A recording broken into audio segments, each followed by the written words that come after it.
There's been a lot of talk, hasn't there, over the last 12 months about how there's so much demand for Toyota's hybrids, how Toyota's hybrids are so good. And if Toyota makes such great hybrids, then surely they're going to eventually, when they decide to manufacture EVs, when they strategically come in right at the right time, surely they'll be great too, right? Well, maybe not. Now, here's the thing, guys. I remember very, very well when Toyota said BYD's Blade batteries were not good enough for the company. That's a very public comment. You can easily Google that and find it. So please don't write in the comments that I'm making it up, because I'm not making it up. It's very true that they said that. Then they decided to use BYD's Blade batteries in their cars. And in fact, BYD made a lot of Toyota's cars, EVs for them. A lot of the car is BYD. Here's the thing. It doesn't stop at EVs though. Toyota is going to use BYD's plug-in hybrid DMI platform for its 3 new plug-in hybrid models. Yeah, I thought Toyota's hybrids were king of the world, right? But Toyota is going to use BYD's plug-in hybrid technology. Hello, my friends. Welcome to the channel. I'm Sam Evans. You're watching The Electric Viking. Have I made a lot of comments critical on Toyota? Absolutely. But come on. Really. If Toyota has such good plug-in hybrid technology or EV technology, why does it keep turning to BYD? Car News China says that Toyota will introduce 3 plug-in hybrid models in the next 2 to 3 years, based on BYD's PHEV, so plug-in hybrid DMI platform. The Japanese auto giant will also no longer use its Toyota Hybrid System platform, which powers its hybrid models for newly launched cars, particularly in China. HEV stands for Hybrid Electric Vehicle. It's an internal combustion car that can't be charged. Can't get a green license plate in China, meaning it doesn't receive subsidies and treatment as an EV or a plug-in hybrid. It's actually in Beijing pretty much impossible to actually register one of these vehicles, a so-called hybrid, because obviously China aren't stupid like Europe are. They don't consider, or other countries, to be honest, not just Europe, they don't consider one of Toyota's hybrids to actually be green. And their claims on their fuel use, their economy, wildly exaggerated as well. The other big thing is you can't drive a hydrogen Toyota vehicle, which Toyota have advertised on many occasions as being a perpetual motion machine that can drive forever. That advertising was, Toyota was forced to stop doing that I believe in the UK. Anyhow, you can't drive them on electric power only. So you can't plug them in and then drive them on electricity.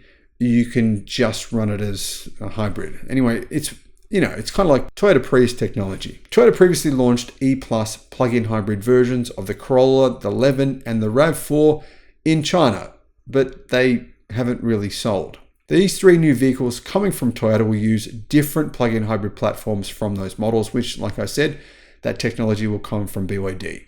What is certain is that if BYD's DMI technology is adopted, Toyota will definitely carry out new polishing and tuning, and the driving experience of the final model will be different, said Toyota. Come on. What is certain is that if BYD's DMI technology is adopted, don't worry, Toyota will carry out new polishing and tuning. They'll polish it and tune it, make it better than what it is in BYD's cars.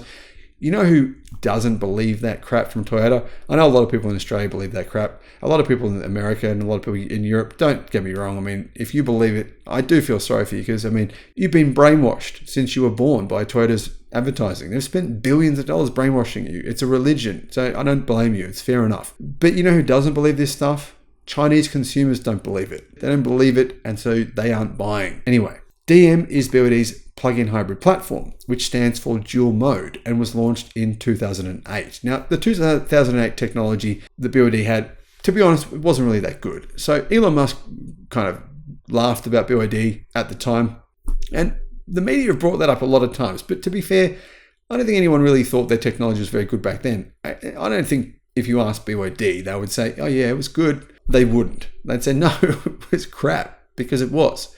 But today, it's world leading. It's seriously impressive. This month, BYD will launch their 5th generation, which will allow some models to apparently have 2,000 kilometers of CLTC range, probably about 1,500 kilometers of real-world range. So you're looking at nearly 1,000 miles and consume 2.9 liters per 100 kilometers. Now, I've said in the past, I don't believe those claims, but so what? Even if they're out by 20%, it's still amazing. DM has two main versions, DMI and DMP. DMI stands for Dual Mode Intelligent, and it emphasizes low consumption and efficiency, while DMP is used for all-wheel drive or off-road vehicles. Recently, BYD also launched a DMO platform dedicated to hardcore off-road vehicles such as Fangcheng Bao, and I believe that BYD will also use the DMP platform for its new pickup truck called the BYD Shark. Recently, BYD have basically upped their game when it comes to their plug-in hybrids. They've improved them significantly. And of course, we all know Toyota heavily cooperates with BYD. In 2021, both companies established a so-called joint venture where obviously it's called BYD Toyota Electric Vehicle Technology. There's a 50-50 share, but a lot of money comes from Toyota and BYD do the actual manufacturing.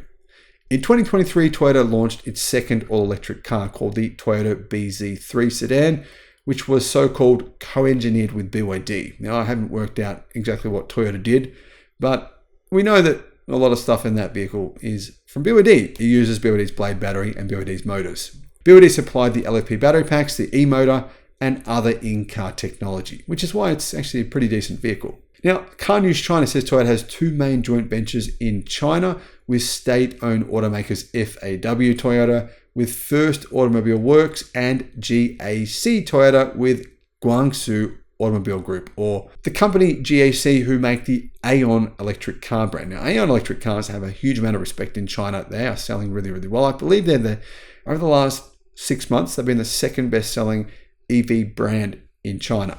Under the pressure of the Chinese EV price war, the cost is an important condition that Toyota must consider. The core factors why Toyota prefers to use BYD's DMI technology are its low cost and the fact that the technology is relatively mature, says sources. Last month at the Beijing Auto Show, Toyota's Chief Technology Officer Hiroki Nakajima stated that the company will start making more plug-in hybrid vehicles. So this will be nice for BYD, another source for them to get more market share without people realizing that that's what they're doing. Introduction of the Prius in 1997, Toyota has seen HEVs, or just standard hybrids, as a practical solution, and with continuous advancement of battery technology as well as the development of batteries and changes in the energy situation, EVs have emerged. Now, Toyota said this: I think that the P in PHEV is not a plug-in but a practical. In other words, practical EVs. So an EV is not practical if it has an engine with it, he believes.